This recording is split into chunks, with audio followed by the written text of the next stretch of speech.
Assalamualaikum warahmatullahi wabarakatuh. Hari ini Pak Ahmad nak jelaskan pemahaman korban. Apa yang kita faham tentang korban, apa yang kita tahu tentang korban. Sini Pak Ahmad akan menyiarkan sedikit satu video yang dari Tazkirah. Sebelum itu, bantulah channel Pak Ahmad, subscribe, like dan komen. Okay, dipersilakan kita dengarkan apa itu pemahaman korban. Dengan niat. Orang yang buat korban mesti dia niat. Kalau korban dia tak niat, jawapannya tidak dikira sah ibadat korban.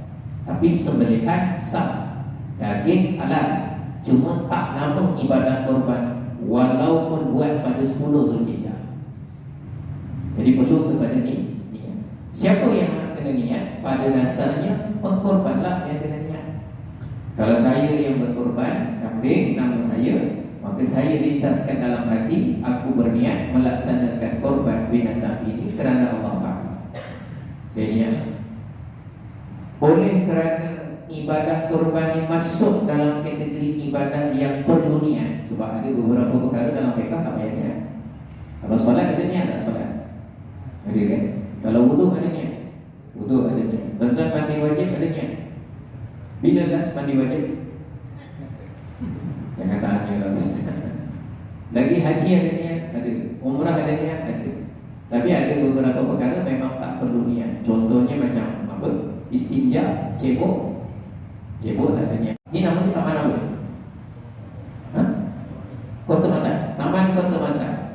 Saya nak tanya tuan-tuan, boleh tak satu orang billionaire, dia sampai kat satu taman Kota Masar ini, dia cakap, aku ingat elektrik semua rumah dekat taman ni, Kota Masar ni, bulan Jun ni aku nak bayar. Dia hasrat nak bayar. Diam-diam dia pergi TNB, dia buat urusan, semua alamat dalam Kota Masar dia tekan, print semua keluar, semua rilis, sebab dia akan bayar untuk sebulan. Agak-agak kalau satu orang nak buat senyap-senyap itu boleh tak? Boleh sajalah, boleh saja. Cuma dia rundinglah dengan TNB cara dia.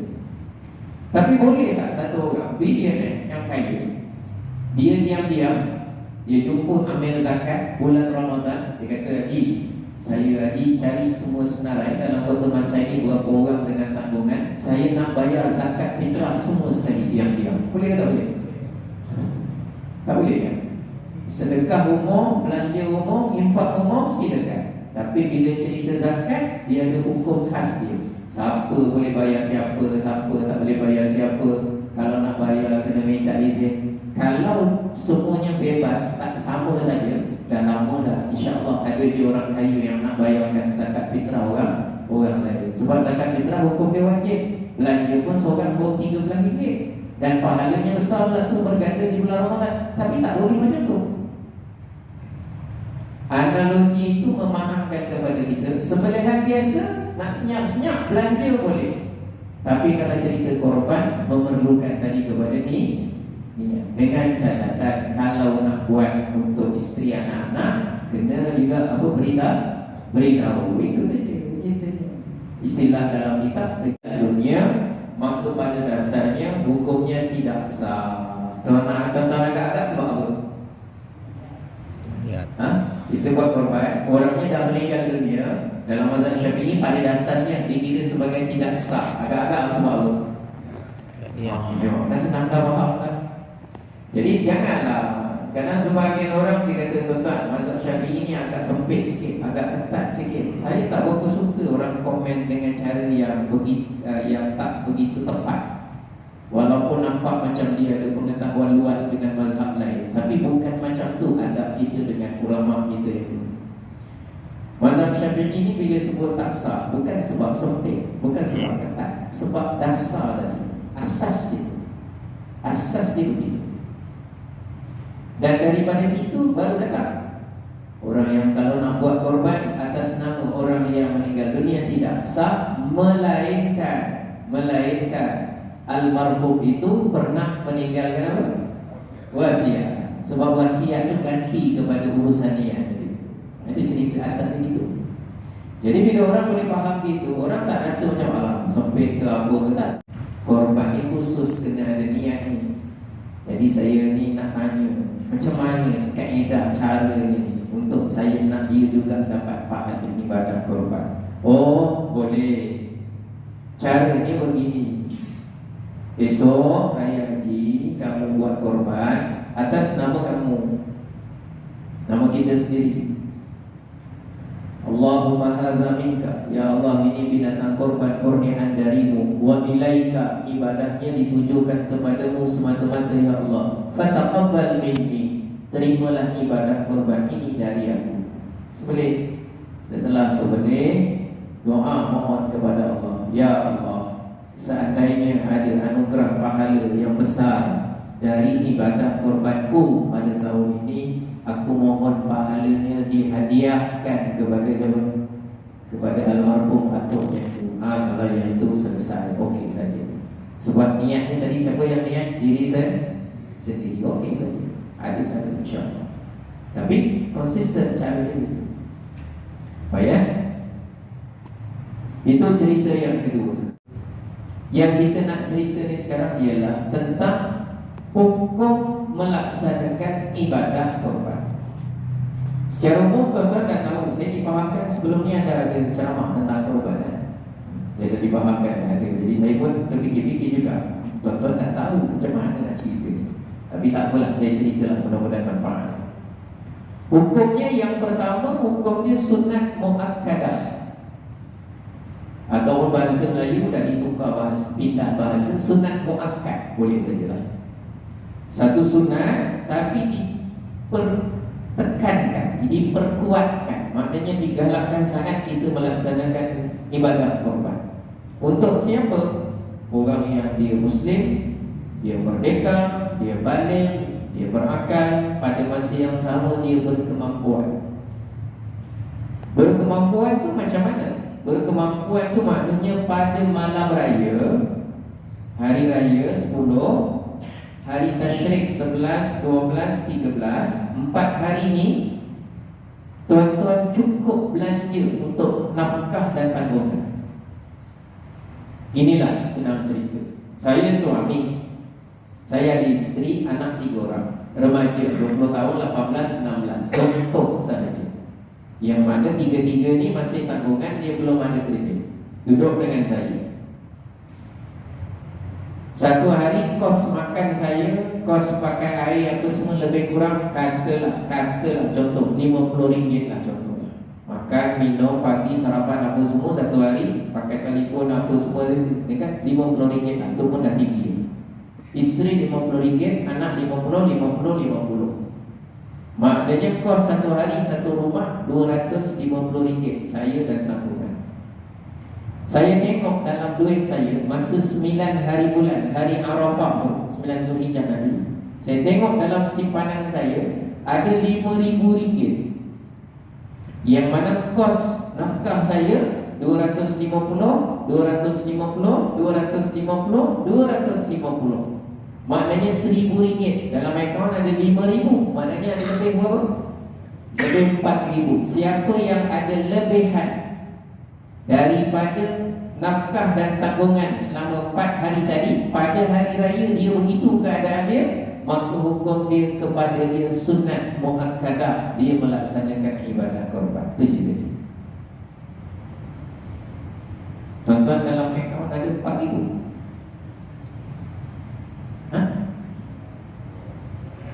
Memang mana ada yang RM4,000, semua RM400,000 kan?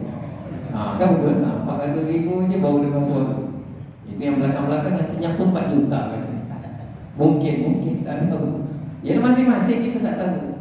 Keadaan orang beza-beza. Jangan kadang kita ingat orang tu rumah besar, duitnya banyak, tak mesti ya. Kita pernah menikmati kadang-kadang rumah besar, kita tengah tak ada duit.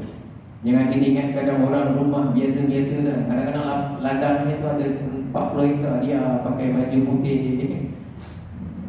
Mentua saya duduk kat desa Temu Jodoh cakap wajib. Ada yang mengatakan wajib. Jadi kita ditekankan. Dan tuan-tuan jangan takut. Kita bila nak ibadah korban ni pahalanya besar berbanding sedekah biasa di hari korban. Contoh. Saya di sini ada 1000 rumah. Pagi raya saya berhasrat setiap yang 1000 rumah ni saya nak belanja seekor ayam. Hantar. Satu ekor ayam saya dapat harga termurah. Dia jualkan saya nak beli banyak, dia bagi RM10. Seekor ayam RM10, saya nak hantar 1000 rumah. Agak-agak berapa duit yang saya perlukan nak bagi sedekah? 10,000. 10,000. Baik. 10,000 pada hari raya Korban saya sedekah berbanding saya gunakan duit saya juga RM5,000 beli seekor lembu ibadah korban, keluar RM5,000 bukan RM10,000. Yang RM5,000 ni pahalanya jauh lebih besar daripada yang RM10,000. Tanpa saya ikut ni, tanpa merendah-rendahkan ibadat sedekah dan infak. Bukan merendahkan, bukan meremehkan lillahi ta'ala, tapi nak cerita betapa besarnya ibadah korban yang Allah berikan dia punya pahala itu. Dan sebahagian ahli bijak pandai buat analogi, contoh, perumpamaan. Harta kita ni ibarat harimau atau lembu. Kenapa harimau, kenapa lembu? Harimau ni tuan-tuan, harimau ni adakah dia binatang yang dilaksanakan ibadah korban? Jawapannya tidaklah. Harimau bukan senarai binatang korban. Dia tidak dikorbankan. Dia korbankan orang mungkin lah kan. Haiwan ni tidak dikorbankan. Lembu tiap-tiap tahun dikorbankan berjuta-juta ekor. Baik, antara harimau dengan lembu, soalan saya ialah mana yang orang kempen jangan tembak sebab dia tu semakin pupus. Yang pupus yang mana? Harimau. Padahal tidak dikorban. Begitulah harta kita. Kalau tidak diketepikan sikit untuk korban, ada sejuta jalan untuk Allah juga. Ada je cara, macam-macam cara. Dan bukan kifayah. Jadi korban ni bukan sunat muakkadah saja. Pada masa yang sama dia sunat apa? Kifayah. Biasa tuan-tuan dengar fardu kifayah kan? Contoh fardu kifayah apa? Contoh fardu kifayah apa ya? Meninggal kan? Mana-mana saya tanya sama jawapan. Memang sepakat satu negeri Johor. Tapi okey lah. Maknanya bila satu orang meninggal, itu tuan-tuan semua wajib selesaikan. Jadi jangan telefon Pak Bilal, jangan telefon siapa-siapa pada asalnya. Ini nak cerita asalnya. Tanggungjawab tuan-tuan. Mak meninggal, uruslah sendiri. Pergi gali sendiri, pergi mandi sendiri. Panggil adik-beradik perempuan, suruh sendiri. Tapi kalau ada dalam wajib semua, bila satu orang offer diri, Pak Bilal ataupun ada Ustazah Helwa ke pun dia nak uruskan jenazah, seorang buat, maka gugur kewajipan daripada orang lain. Jadi bila kita tahu sebenarnya yang kena mandikan tu bukan tukang mandi jenazah, sebenarnya aku yang kena mandikan. Jadi bila kita tengok ada orang melepaskan kewajipan kita, benda lain tak boleh, solat kena buat sendiri. Kalau tidak, dah lama kita pas ke orang ni. Jadi cerita dia dah lepaskan tanggungjawab fardu kita. Cara kita terima kasih dan menghargai itu lain. Cara gitu. Baik, terima kasih. Saya nak ajak tuan-tuan sebenarnya apa? Biar hari raya korban ni hari yang harmoni persaudaraan Islam. Sebab tu ada orang dia komen, apalah dia ni melapah, tak reti lapah daging. Memang masa korban untuk kumpulkan yang reti dan yang tak reti semua. Apalah dia ni tak reti kerat daging, memang untuk dikumpulkan yang reti dan yang tak reti kerat daging. Kalau nak tunggu reti, bukan raya korban, pergi rumah sembelih, semua yang pakar potong. Tepat dia potong. Tuan-tuan nak batang pinang, apa lawak potong, tak jadi batang pinang, jadi batang pi je. Nang lain-lain. Budak dia tak tahu ke apa ke kan. Jadi maknanya memang raya korban tujuan dia ukhuwah, toleransi, banyak sabar, takwa, jaga amanah, tak berkebun. Tukang sembelih tahu kadar diri, dia tak boleh ambil. Kalau orang bagi juga, dia terangkan, tuan saya tukang sembelih, saya tak boleh ambil kerana saya sembelih tak boleh. Tapi kalau tuan bagi saya sekilo, orang lain pun sekilo, maknanya bukan sebab saya sembelih. Orang lain tak sembelih pun sekilo, saya ambil saja, tak masalah. Tukang sembelih pun tahu jaga takwa masa itu. Masa lain awak nak ngecek kepala kambing, silakan. Contohnya begitulah. Jadi harmoni, kita nak harmoni. Sebab saya dah tengok juga kadang orang bertekak time apa, time lapar apa semua ada.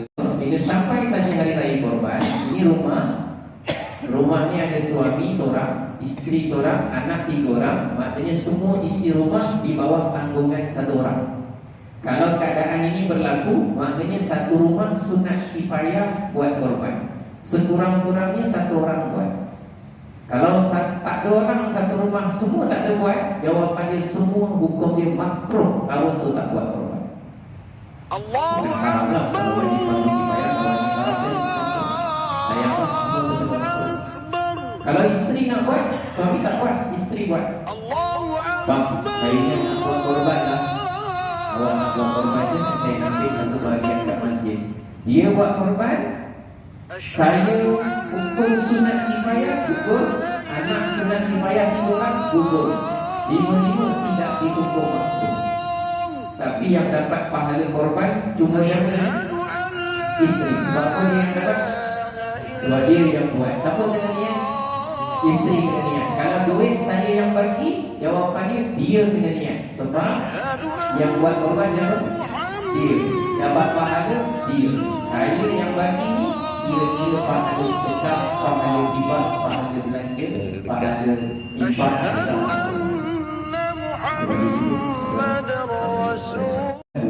Tapi bila dia niat ibadah korban dan korban tu nama dia, yang dapat pahala ibadah korban tu dia. Saya pahala lain. Tapi cuma korban ni macam tak nampak kerja dia. Jadi kadang orang ingat orang tak dapat beza. Tapi kalau saya buat contoh lain senang nampak. Contoh gini. Ada satu orang Pak Haji, dia nak pergi umrah. Dalam duit akaun dia ada 30,000. Dia nak beli paket 10,000. Cakap dengan anak-anak, abah ingat nak pergi umrah lah, paket 10,000. Anak ada 10 orang. Kata anak, tak payah, abah simpan aja duit tu buat belanja. Kami adik-beradik keluar seorang 1,000. Semua 1,000. Cukup tak 10,000? Cukup. Yang keluar duit siapa? Anak-anak. Dia keluar duit tak? Tak keluar. Tapi nak buat umrah siapa? Dia. Siapa kena niat? Dia. Siapa dapat pahala umrah? Dia. Cerita dasar ibadah tu dia. Anak dapat pahala saham sama ke apa ke tu cerita lain. Tapi cerita dia siapa buat ibadah umrah? Dia. Maka dia niatnya dan dia juga yang insya-Allah dapat pahala umrah tersebut. Anak dapat pahala sumbang, memberi dan sebagainya, tak kisahlah. Tapi sebab umrah nampak, pergi 2 minggu hilang, lepas tu balik semula, jadi nampak sikit dia punya gerak kerja dia. Jadi kalau sembelihan kita tak perasan, padahal benda ni sama je asasnya. Ya? Baik tuan-tuan, itu cerita sunat kifayah. Jadi saya galakkan sebenarnya tuan-tuan, dalam setiap satu rumah paling kurang ada seekor kambing atau satu bahagian. Itu yang saya harapkan sangat. Dan mudah-mudahan Kota Masai bila buat begitu, insya-Allah betul-betul dimurahkan rezeki oleh Allah. Biar limpah rahmat berkat rezeki Allah beri insya-Allah. Ajaklah kawan-kawan, cakap dia jemaah paling kurang satu rumah ada satu bahagian ataupun kempen-kempen gitu kan. Kira-kira kalau akan datang setiap rumah satu ekor kambing, satu kandang kambing tak cukup untuk satu taman rasanya. Kira-kira macam tu lah. Baik. Perkara keempat yang saya nak cerita laju-laju ialah berkenaan dengan taukid, mewakilkan. Masa tuan-tuan pergi buat urusan, kalau kita tak sembelih sendiri, oleh kerana ibadah ni ibadah harta maliah, kita boleh wakilkan. Tapi kena wakilkan. Maknanya kalau saya uruskan satu Pak Haji, dia uruskan, Assalamualaikum Pak Haji, saya wakilkan Tuan Haji untuk urusan pembelian binatang korban, dan saya wakilkan kepada Tuan Haji untuk sembelihan binatang korban. Pembelian, sembelihan. Pembelian, sembelihan. Satu lagi yang boleh saya kalau nak wakilkan ialah saya wakilkan kepada Tuan Haji untuk urusan niat korban bagi pihak saya ketika korban dikorbankan. Boleh ke tak? Untuk niat tuan-tuan pilih. Tuan-tuan nak niat sendiri masa bayar, boleh. Atau tuan-tuan wakilkan kepada Pak Haji yang akan urus korban kat rumah sembelih ni apa ke, untuk dia niatkan masa sembelihan korban pun boleh juga, tak masalah. Lepas tu tuan-tuan tengok biasa dekat lembu tu kan ada senarai nama biasa. Ada yang biasa buat? Senarai nama tu bukan nama lembu kan? Nama pengkorban tu. Dan dia panggil untuk benda sunat. Tengok, menyaksikan tu sunat. Jatuh darah, dosa diampun kalau dia tengok, insyaAllah. Tapi sunat tengok. Kalau tak ada, jawapannya tak dapat nak tengok. Salah satu daripada sebab panggil nama tu, supaya kalau belum niat, boleh nak niat sendiri masa tu boleh. Atau wakil dan niatkan bagi pihak tu. Saya niatkan bagi nama-nama senarai. Dia panggil tak satu. Abdul Wahab, Abdul Wahab ada? Abdul Wahid, Faridah, tak ada. Rashidah, nombor 6 Kasidah, nombor 7 apa? Maknanya dia panggil tu ada tujuan. Ada tujuan lah, ada sebab dipanggil dan dituliskan bagi membantu. Teknikal. Kalau tak ada tulis nama sebenarnya boleh tak? Boleh. Jadi tak payah sensitif sangat kalau tak ada tulis nama. Apalah korban tak ada tulis nama, zaman dulu pun tak ada tulis. Teknikal boleh bincang, asal kita jaga elok. Itu saja. Jadi wakilkan, beli.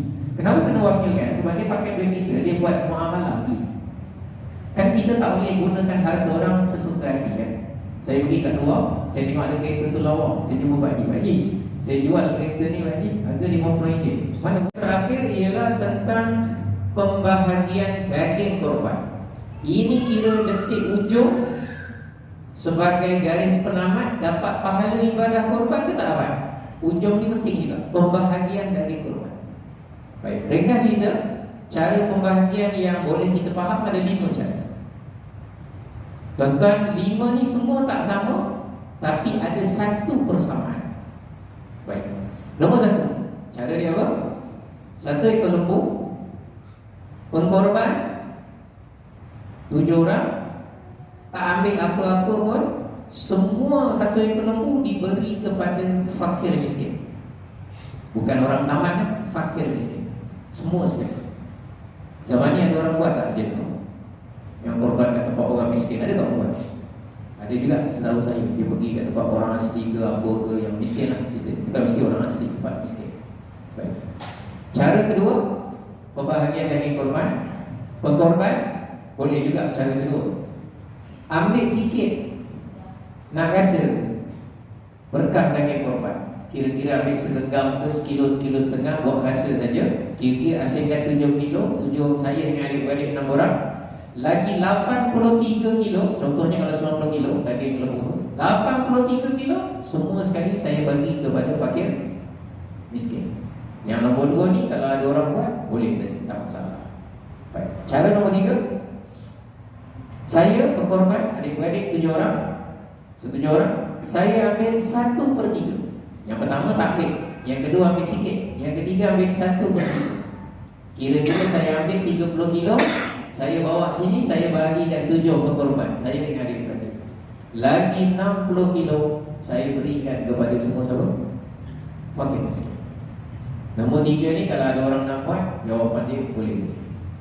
Nombor 4, nombor 4 ni ada disebut dalam surah Al-Hajj. Fakulu minha wa at'imul qani'a wal mu'tar.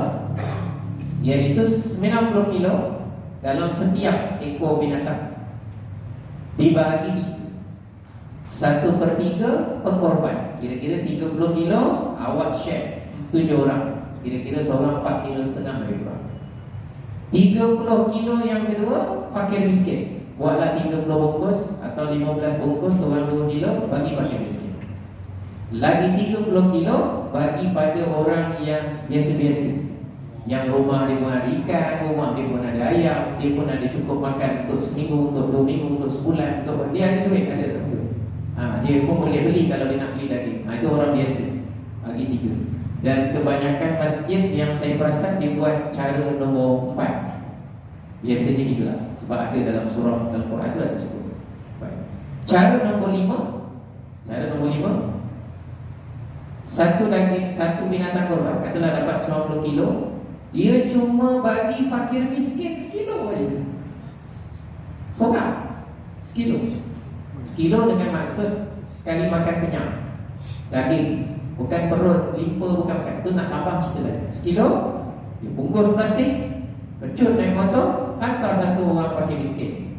Lebih daripada tu semua dia ambil. Dia nak bagi 7 orang, ni pengkorban ambil semua sekali.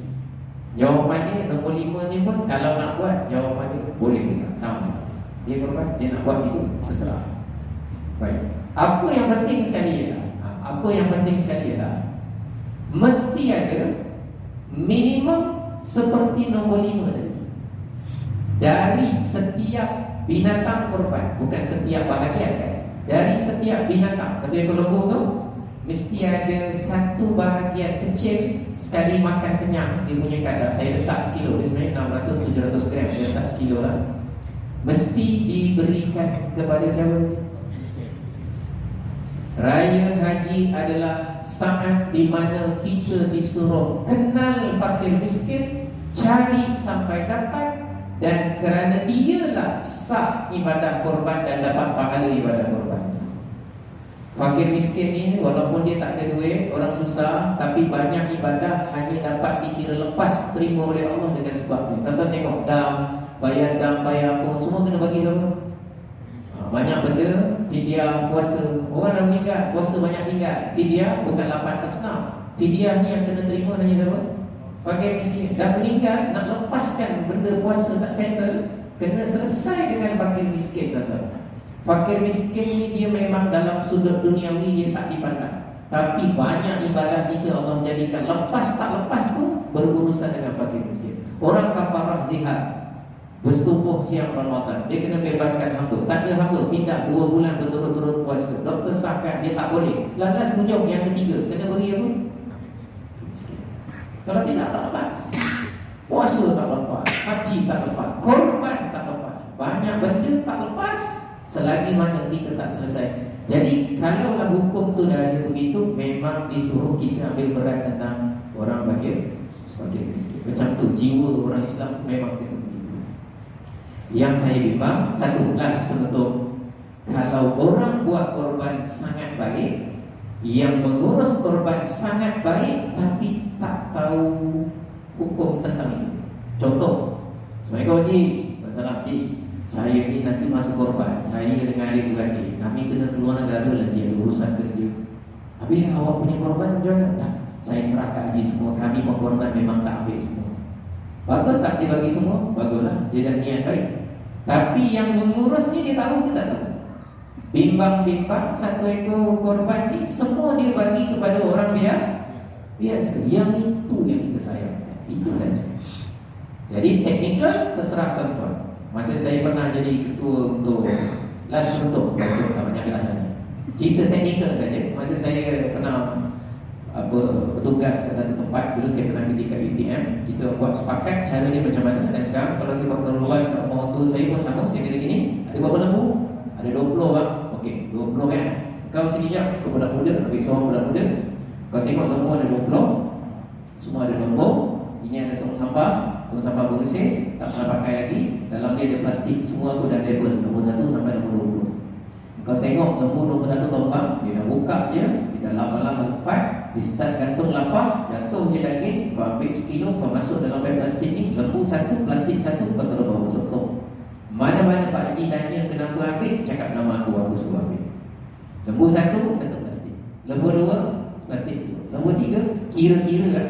Saya dah siap 20 plastik awal 20 kilo. Dari 20 lembu kilo 20 ekor yang berbeza, kira-kira apa terjadi kepada daging lembu tu selepas itu, semua pengkorbanan ibadahnya insya-Allah sah selesai.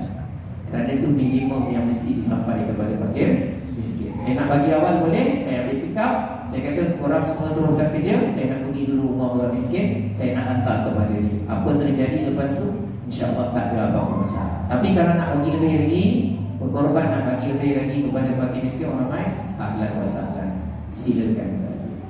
Jadi tuan-tuan, itulah 5 cerita, mudah-mudahan manfaat, mudah-mudahan barakah. Allah berikan kelapangan ilmu dan kelapangan amal bagi kita, dan mudah-mudahan Allah terima amalan kita insyaAllah. Wassallallahu ala sayyidina Muhammadin wa ala alihi wa sahbihi wa baraka wa sallam. Alhamdulillahi rabbil alamin. Wassalamualaikum warahmatullahi wabarakatuh. Sekian saja dari channel Pak Ahmad. Assalamualaikum warahmatullahi wabarakatuh.